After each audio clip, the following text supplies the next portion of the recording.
안녕하세요. 오늘은 프로포터 B10 개봉기를 찍었던 바로 그 렌즈 라오와 12mm 2.8 D Dreamer라고 써있는 이 렌즈의 리뷰를 해보겠습니다. 저는 제작자들의 김PD입니다.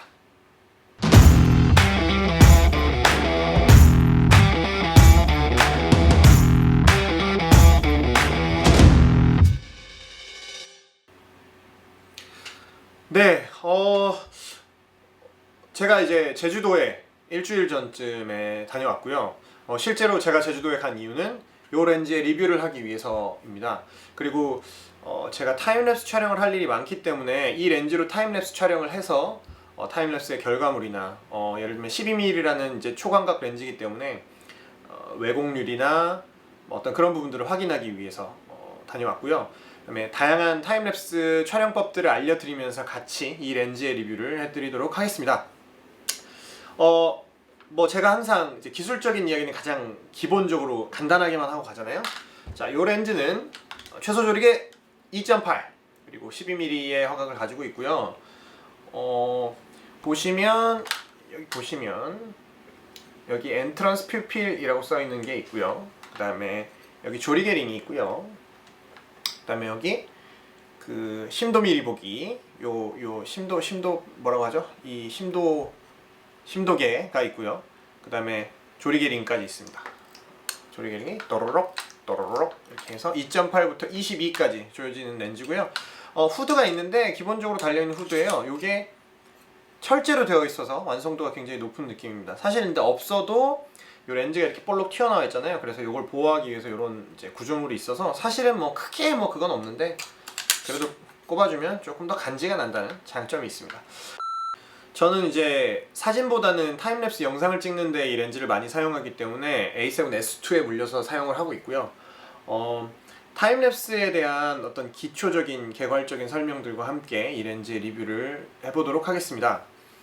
먼저 이제 기본적으로 이제 타임랩스라는 것이 무엇이냐라고 하면 이제 동영상은 24프레임이나 30프레임이나 60프레임으로 이루어져 있어요. 그게 무슨 얘기냐면 1초에 24장의 사진을 이렇게 촤락 넘기면서 영상을 보여주느냐, 30장을 넘기느냐, 60장을 넘기느냐, 어떤 이런 기준이고요. 예전에 이제 어렸을 때 교과서에다 이렇게 그림 그려가지고 이렇게 넘기셨던 애니메이션 같은 그런 똑같은 얘기입니다. 있고요. 그 얘기는 24프레임은 1초에 24장의 사진, 30프레임은 1초에 30장의 사진, 이렇게 60프레임은 1초에 60장의 사진을 뿌려준다. 그게 이제 연결돼서 움직이기 때문에 움직이는 것처럼 보인다 라는 게 이제 저희가 보고 있는 이제 동영상이라는 것의 개념이고요. 타임랩스라는 건 보통 우리가 찍을 때는 그냥 쭉 찍잖아요. 그게 아니라 그 1초에 24프레임의 사진을 넣는 걸 별도로 찍어서 그거 사진을 한 장 한 장 한 장 밀어 넣는 거예요. 그게 무슨 얘기냐면 예를 들면은 그냥 24프레임으로 동영상 녹화를 해놓고 이렇게 해서 쭉 찍으면 그게 연결돼서 그러니까 24분의 1프레임씩 쭉 들어가겠죠? 하지만 예를 들어 1초에 한 번, 혹은 2초에 한 번, 혹은 5초에 한 번, 혹은 5분에 한 번 이렇게 사진을 찍잖아요. 그러면 그 사진을 가지고 이 24프레임이라고 하면 그 24프레임에 한 장씩 한 장씩 채우는 거예요. 그러면 어떻게 되냐면 시간을 마치 빨리 돌린 것처럼 이제 5초라는 시간이 24분의 1초만큼 줄어드는 거죠. 그래서 그 타임랩스로 어떤 영상을 찍으면 예를 들면은 6시간을 찍어도 30초 정도밖에 안 될 때도 있고 뭐 24시간을 찍어도 뭐 1분밖에 안 될 때도 있고 그렇습니다. 그거는 이제 내가 어떤 간격으로 사진을 찍어서 이 영상을 만드느냐에 달려 있는 거고요. 기본적으로 우리가 가장 많이 사용하는 곳은 일몰시나 일출시 아니면 이제 도시의 차량의 움직임이나 사람들의 움직임 아니면 뭐 밀물과 썰물 보여드리겠지만 밀물과 썰물 혹은 이제 구름의 움직임 혹은 야경 이제 밤에 이렇게 그 건물이랑 차 이렇게 다니는 것들을 타임랩스 찍으면 차가 다니는 것도 보이고 건물이 빛이 들어왔다 나갔다 하는 것도 보이고 이제 그런 식으로 많이들 사용을 하고요. 중요한 건 이게 시간의 흐름에 따라 이 드라마틱한 변화가 있는 것이 이제 타임랩스의 가장 중요한 점이라고 할 수 있겠습니다. 첫 번째로 보여드릴 예시는요. 미니어처 효과를 넣어서 이제 중간에만 초점이 맞은 것처럼 이제 효과를 넣어서 그 공항 2층에서 1층에 있는 사람들이 왔다 갔다 하는 것들을 이제 담아봤고요. 실제로 혹시 셜록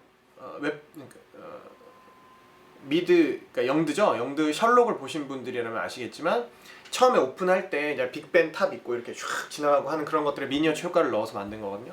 근데 마찬가지로 비슷한 효과를 내봤습니다. 보시죠.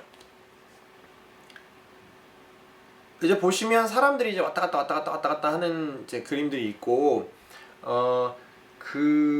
이제 이 느낌이 위에서 뭔가를 내려다보는 느낌으로 찍을 때 굉장히 좋은 그림입니다. 이거를 이제 예를 들면 제가 같은 위치, 같은 눈높이에서 이 사람들을 찍었다면 이런 느낌이 안 났겠죠. 그래서 다음으로 보여드릴 건 실패작입니다. 보시고요.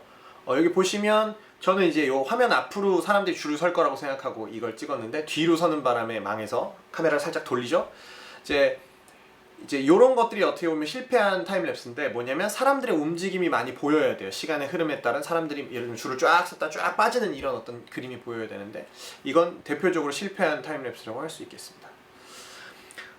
그리고 이제 1박 2일 동안 이제 제주도에서 촬영을 이것저것 했는데 그렇게 하고 이제 사진 촬영이 있어가지고 이제 모델분이랑 사진 촬영하려고 했지만 모델분이 펑크를 내는 바람에 어쩔 수 없었지만 그래서 이제 그 밤에 별이 움직이는 타임랩스를 찍어보자 해서 갔는데 약간 아쉬웠던 거는 이제 관공해가 좀 있었어요. 약간 외진 곳이었음에도 불구하고 그 근처에 이제 불을 계속 켜놓는 바람에 약간 관공해가 있어가지고 조금 이제 밝게 나온 부분들이 있지만 제가 지금부터 보여드릴 타임랩스에서는 어쨌든 간에 별이 움직이고 구름이 움직이는 모습을 보실 수 있을 겁니다. 이게 그리고 약간 빛이 위에서 떨어지는 플레어가 생기는데 그건 이제 광공해 때문에 이쪽에 켜져 있었던 할로겐 등 때문에 그렇게 나온 거거든요. 지금부터 한번 보시죠. 보시면은 별이 이렇게 돌아가는 느낌이 들고 구름이 이렇게 지나가는 느낌이 들죠. 이제 타임랩스가 보여줄 수 있는 건 이런 부분들로 드라마틱한 장면을 연출할 수 있다는 것. 그리고 예를 들면 이 건물들이 없었다고 하면 별이 전체적으로 이렇게 돌아가는 그림이 보이겠죠. 이제 그런 부분도 충분히 찍어볼 수가 있습니다. 근데 시간이 굉장히 길어야 돼요. 이거는 제가 그때 세팅이 타임랩스를 찍었을 때 세팅은 30초에 한 장씩 사진을 찍어서 약 한 2시간에서 3시, 2시간 정도 동안 촬영을 한 거예요. 그러니까 30초에 한 장씩 2시간을 찍었으면 60분, 120분, 240장 정도의 사진을 찍어서 10초간의 영상을 만든 거죠. 24프레임당 1초가 되는 거니까 240프레임으로 10초를 만든 겁니다. 그래서 이런 식으로 이제 드라마틱한 장면을 연출할 수가 있고요. 그 다음 날에는 요거는 약간 지금까지 말씀드렸던 거랑 조금 다른 타임랩스인데요. 보시면서 얘기하시죠. 이것 같은 경우는 약간 이제 두 사람이 그 선녀탕이라는 그 이제 약간 뭐라고 하죠? 이렇게 곡을 쓰고 물속에 들어가서 바다 생명체를 보는 그 행위를 뭐라고 하죠?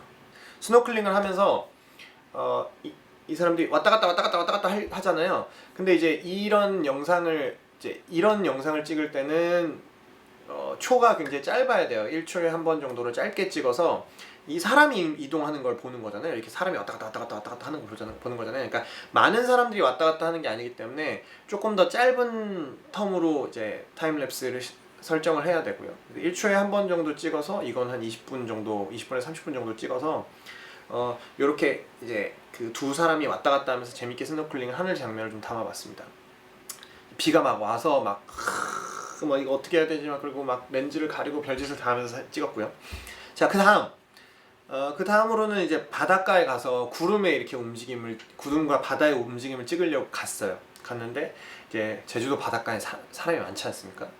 그래서 파도 그 경계선에서 제가 이렇게 딱 세팅을 해놓고 딱 찍기 시작했어요. 근데 그러니까 밀물때였던 거예요. 그래서 파도가 자꾸 들어와가지고 제가 한 걸음씩 이제 이게 5초에 한 번 찍히는 거였기 때문에 5초에 딱 찍으면 조금 뒤로 빼고 조금 뒤로 빼고 찰칵 이렇게 해서 조금씩 뒤로 이동했거든요. 근데 제가 간과한 것은 거기가 약간 중간에 올라와 있는 데라서 제가 뒤로 물러서다가 뒤쪽에 있는 물을 밟은 거예요. 그래서 구두가 쫄딱 젖었습니다. 그 영상을 한번 보시죠. 지금 보시면은 사실 그 타임랩스에 대한 얘기보다 이제 제가 중간에 빠져서 덜컹 하는 거 이런 게 보이는데, 중간에 보면 제가 센서 청소를 하지 않아서 먼지 덩어리들이 엄청나게 있습니다. 이 제가 그 다른 데서 촬영하면서 먼지가 많은 공간에서 스모크 같은 거 터트리면서 촬영하면서 청소를 안 해가지고 이렇게 엉망으로 찍혔는데, 여러분들은 센서 청소를 열심히 하는 동영상 제작자가 되시길 바랍니다. 어쨌든 이렇게 구름이 쭉 이동하는 것들을 보여줄 수 있는 이런 어떤 다이나믹함들을 표현할 수 있는 게 이제 타임랩스의 묘미고요. 제가 이렇게 쭉 타임랩스를 이제 5개, 6개 정도 찍으면서 꽤 긴 시간을 보냈는데, 찍으면서 생각이 든 거는 이 이제 12mm 렌즈가 참 어쨌든 기본적으로 이제 주변부 왜곡이 적다. 없지는 않습니다. 뭐 없을 수야 없겠죠. 근데 이제 중앙부 왜곡은 아주 거의 없는 편이고, 바깥으로 가서 조금 왜곡이 있는데 그것도 12mm 렌즈 중에는 좀 굉장히 준수한 편이었다. 그래서 이제 다양한 것들을 찍을 때 바깥의 왜곡을 크게 신경 쓰지 않고 찍어도 되는 수준이었어요. 뭐 저는 이제 굉장히 만족스럽게 찍었고요. 그래서 제가 한 가지 더, 예를 들면 한 가지 더 여러분들한테 꿀팁 하나 더 말씀을 드리면, 이 렌즈는 어쨌든 간에 관광 렌즈이기 때문에 파노라마 찍으실 때 사용하시는 분들이 분명히 있을 겁니다. 근데 파노라마 찍을 때 요즘에 뭐 아이폰으로 이렇게 찍고 뭐 해서 웬만하면 다 이제 그냥 찍잖아요. 근데 실제로 그 왜곡이 없게 타임랩스를 찍기 위해서는 여기 보시면 엔트런스 퓨필이라는 게 있어요. 엔트런스 퓨필이 뭐냐면, 엔트런스 퓨필이라는 게 어떨 때 쓰이는 거냐면 파노라마를 찍을 때 쓰이는 건데요. 기본적으로 파노라마를 찍을 때는 제대로 찍을 거면 이렇게 회전시켜주는 로테이터라는 게 있어요. 카메라를 어떤 걸 축으로 삼아서 이렇게 회전시켜주는 거예요. 그러면 그걸 찰칵 돌려서 찰칵 돌려서 찰칵 이렇게 찍게 되거든요. 그걸 이제 스티칭을 하면 360도 파노라마를 찍을 수 있는 거예요. 근데 그렇게 했을 때 그냥 우리가 이렇게 찍고 이렇게 돌려 찍고 이렇게 돌려 찍고 이렇게 되면 될 것 같지만, 끝에 이제 스티칭하는 부분에 그 사진과 사진을 잇는 부분에 문제가 생기거든요. 그래서 그걸 방지하기 위해서는 요 엔트런스 퓨필의 중심을 맞추어서 요걸 중심으로 렌즈를 돌려줘야 돼요. 전체 바디를. 그래서 그 로테이터나 파노라마 장치에다가 이 바디를 달면 그 엔트런스 퓨필을 설정할 수 있는 게 보통 있거든요. 그러면 여기에다 고정을 해서 요 렌즈가 요렇게 찍고 요렇게 찍고 요렇게 찍고 요렇게 찍고 요런 식으로 한 바퀴가 뺑 돌아야 되는 거예요. 요걸 축으로 돌아야 된다는 거죠. 그렇게 해야 완벽한 파노라마 사진을 찍을 수 있는 거죠. 근데 이 렌즈는 아무래도 이제 워낙 초광각 렌즈다 보니까 파노라마 사진들을 많이 찍으실 거 아니에요? 그러니까 엔트런스 퓨필을 아예 표시를 해놨어요. 근데 일반적인 렌즈들은 이거를 설정해서, 그러니까 이거를 거리를 재고 이 중심을 잡아서 만들어야 돼요. 그래서 그런 부분에서 파노라마 찍으시는 분들한테도 괜찮지 않을까 이런 생각을 해봤습니다.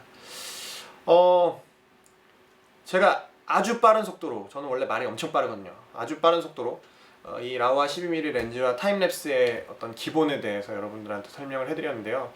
뭐 아마 이렇게 들어서 그냥 다 이해가 되겠어요. 그냥 이제 영상을 보면서 아 그런 거구나 이렇게 생각하실 텐데, 궁금한 점 있으시면 댓글로 달아주시고요. 저한테 개인적으로 메일을 보내주셔도 좋습니다.